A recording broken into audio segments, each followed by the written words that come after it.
तबीयत खराब होने के नाम पर जेल से बाहर आए आसाराम का इंदौर में अपने आश्रम पर सेवादारों और दूसरे लोगों को प्रवचन देने का ये वीडियो तो आप द सूत्र में देख ही चुके होंगे।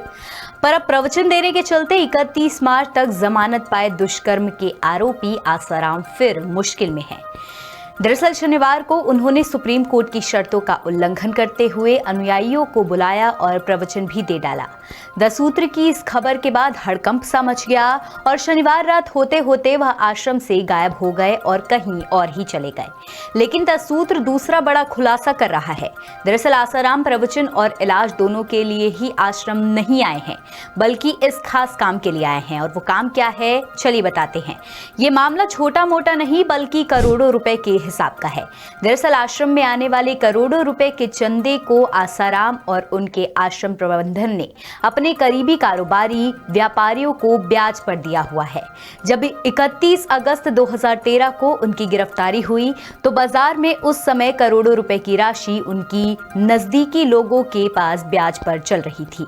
इससे उन्हें मोटा ब्याज आ रहा था, लेकिन समय के साथ यह राशि इधर उधर हो गई और इसका हिसाब किताब बिगड़ने लगा।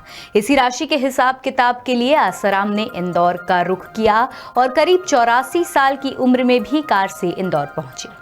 सूत्र को मिली जानकारी के अनुसार आसाराम से लेन देन करने वाला सबसे बड़ा कारोबारी एक चाय उद्योगपति है। सिंधी समाज के इस चाय उद्योगपति का बड़ा ब्रांड भी है। सबसे अधिक राशि इसी के पास चल रही है। इसने आश्रम में आसाराम से मुलाकात भी की थी।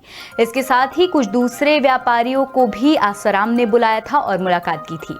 फोन तो एक अखबार मालिक को भी गया था, लेकिन उसने मुलाकात नहीं की। कुछ और लोगों को भी फोन गए थे और आश्रम में मिलने बुलाया गया था। शक तो इस बात का भी है कि इस राशि की वसूली के लिए आसाराम दबाव नहीं बना सके। इसके लिए आसाराम का आश्रम में मुलाकात करते हुए और प्रवचन देते हुए वीडियो जानबूझकर बनाया गया और लीक किया गया। हुआ भी वही। वीडियो लीक होते ही हड़कंप मच गया और आसाराम को इंदौर के अपने मुख्य आश्रम को छोड़ना पड़ा। वहीं यह भी सामने आया है कि आसाराम ने आश्रम में जो प्रवचन दिए, इसके लिए भी उसने कमाई कर डाली। इसमें 1100 से लेकर 11,000 रुपए की वीआईपी, वीवीआईपी रसीद काट दी गई और खास लोगों को ही आश्रम में एंट्री दी गई। सतर्कता इतनी रखी गई कि अनुयायियों के फोन, गैजेट सभी बाहर रखवा लिए गए थे, लेकिन बाहर खिड़की से किसी ने दीवार के छेद से वीडियो बना लिया और इसे लीक कर दिया। तो वही आसाराम को कोर्ट से जमानत कड़ी शर्तों के साथ मिली थी।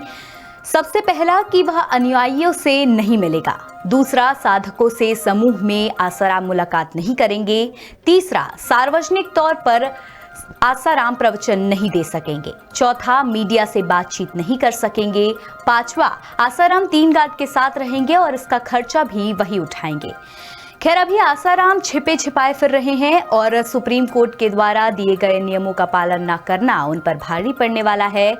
देखना यही है कि मामले में आगे क्या नए खुलासे होते हैं। इंदौर से हमारे विशेष संवाददाता संजय गुप्ता की रिपोर्ट। लेटेस्ट, इन्वेस्टिगेटिव और इन डेप्थ खबरें देखने के लिए ज्वाइन कीजिए द सूत्र का व्हाट्सएप चैनल, सब्सक्राइब कीजिए यूट्यूब चैनल, लाइक कीजिए फेसबुक पेज और पढ़ते रहिए वेबसाइट www.daसूत्र.com।